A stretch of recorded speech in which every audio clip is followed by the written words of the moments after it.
Alright guys, I'm super stoked. Been waiting on this all week. Finally got here today. Everybody loves waiting on parts, right?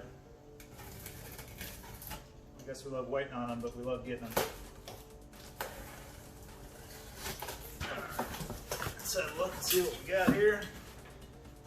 Oh, stuffed full of packing peanuts. Hate that. I tell you, it's heavy. Oh my gosh.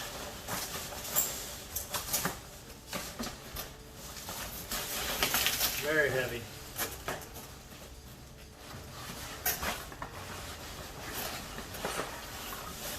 Alright, I gotta do something different. I'm gonna make a mess.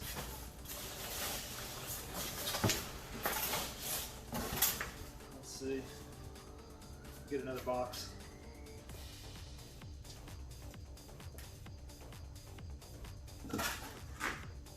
Try to get some of these peanuts out of here. Whoa, without making a huge mess. That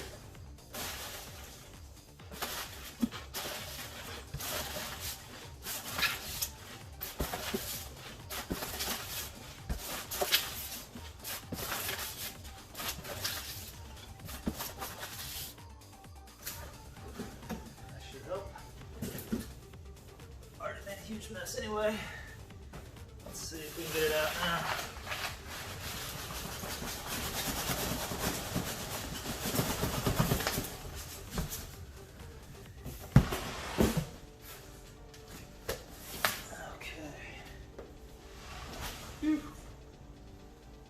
Alright boys,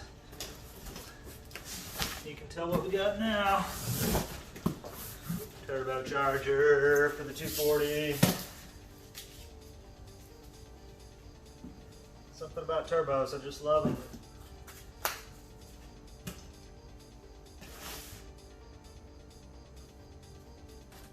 Sweet, looks good. Let's get her out of here. Yeah.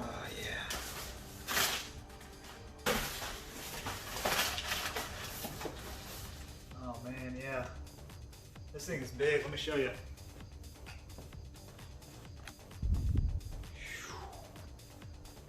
Yeah, boys.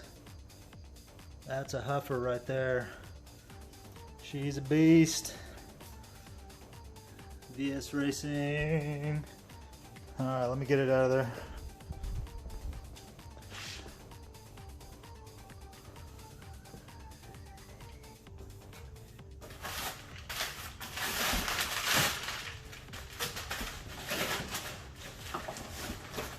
Oh yeah, she big. She real big. I'll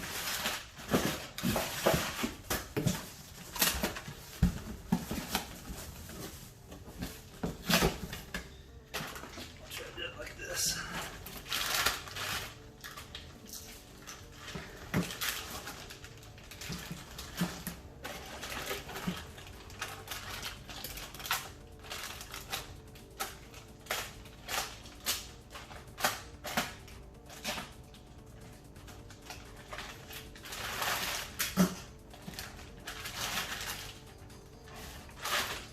Yeah, boys.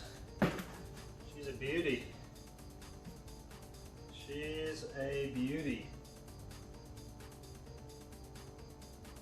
Oh man, I gotta tell you, this thing looks really nice. No fault. Alright, so I just want to show you guys how it looks coming out of the box and talk to you about what I got. But first of all, let's look at how it looks coming out of the box. Specifically, the casting is super nice. Super smooth casting.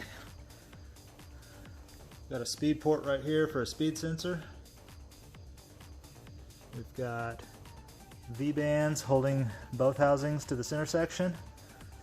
And you'll notice something pretty unusual for this size of turbo. We got V-band inlet and outlet on the turbine housing. So what this turbo is, this is the VS Racing billet compressor wheel 85 millimeter.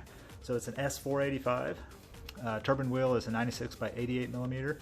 And the common turbine housing to put on here is a T6 flange 1.32 AR turbine housing. I opted and had them specially configure this for me with the V-band in and out 1.30 AR turbine housing. They don't offer that on the website, but I requested it and they were able to do it because I really like V-band connections, and I'm not a big fan of big old T6 flanges, and really this whole turbine housing is much more compact than a traditional T6 flanged turbine housing is. And in my car, space is a premium, so compact is a good thing. So it's an S485 billet wheel. Let's have a look at that billet wheel, see how she looks. Yeah, she's a looker. Curved blades. I think they call those the arrow point blades or something like that. I'm not really sure, but they are the curved blades.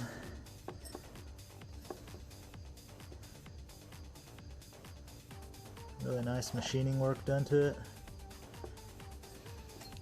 She's pretty. Very nice. And very big. This thing is a looker. I'm going to get it flipped over and I'll show you the turbine side.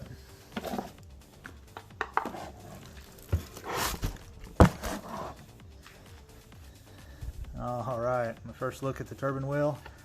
This is the big old 96 by 88 millimeter turbine wheel that most S400 chassis turbos have. Not all of them, but most of them. So the whole deal with this turbo in this car is really all about this right here.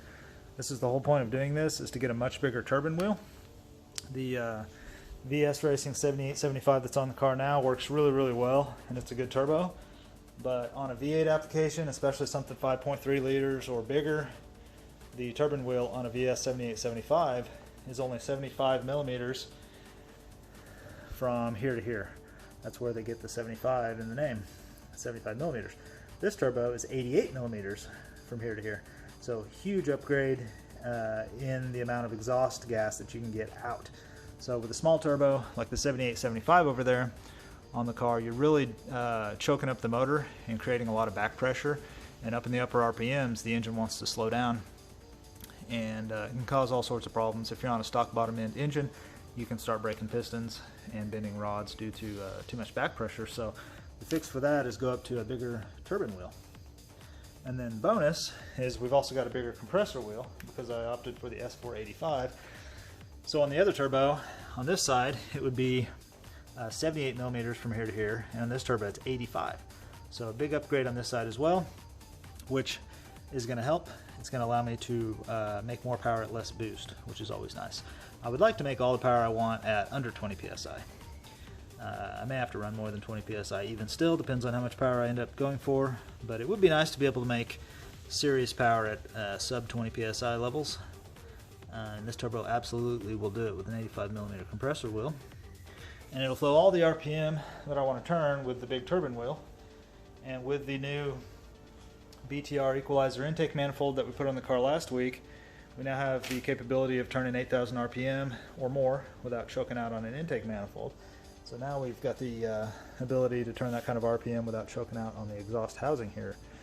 So everything's starting to come together and work together, and this thing's turning into a high RPM big power beast, which is totally what I want. And yeah, I'm excited to get this thing installed. She's a beauty.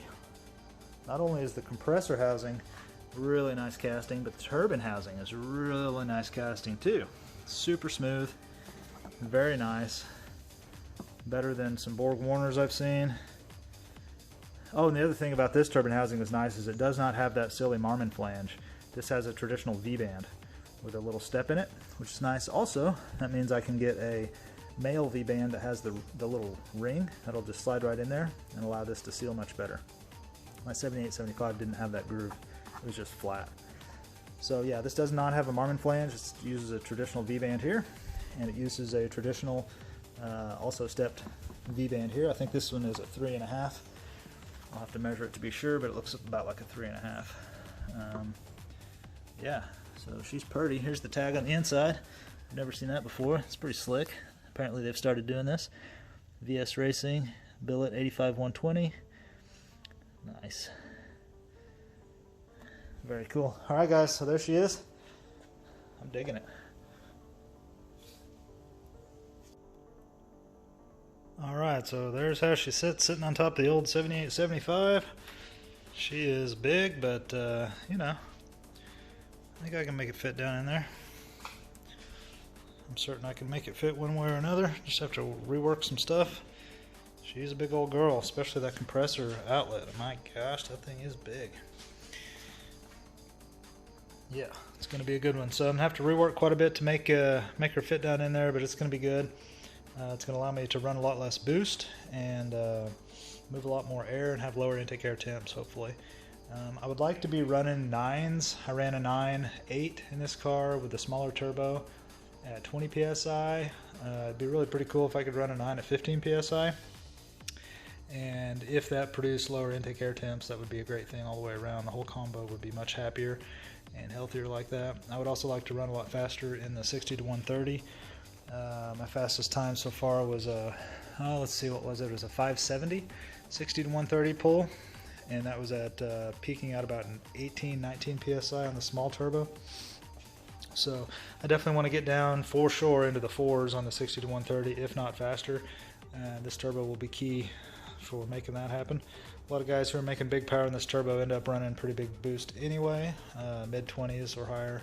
So I'm not too hung up actually on the boost number. I know I talk about it quite a lot, but I only talk about it because it is important to me in terms of intake air temps. The more boost you run, the more heat you're producing, and I'm trying to battle heat and keep it down. So a bigger turbo running less boost produces less heat, so that's why I like that. But anyway, that's the new turbo, guys. VS Racing billet S485 with the V-band in and out turbine housing will go in the car here pretty soon, and that'll be the next step. Thanks for watching, guys. I appreciate it. Stay tuned for more videos on this car as we develop this thing out, progress it along, and get it faster and faster. If you enjoyed this, give me a thumbs up and subscribe if you like it, if you want to stay in touch with the progress on the project here, and leave a comment below if you have any questions, and I'll see you on the next one.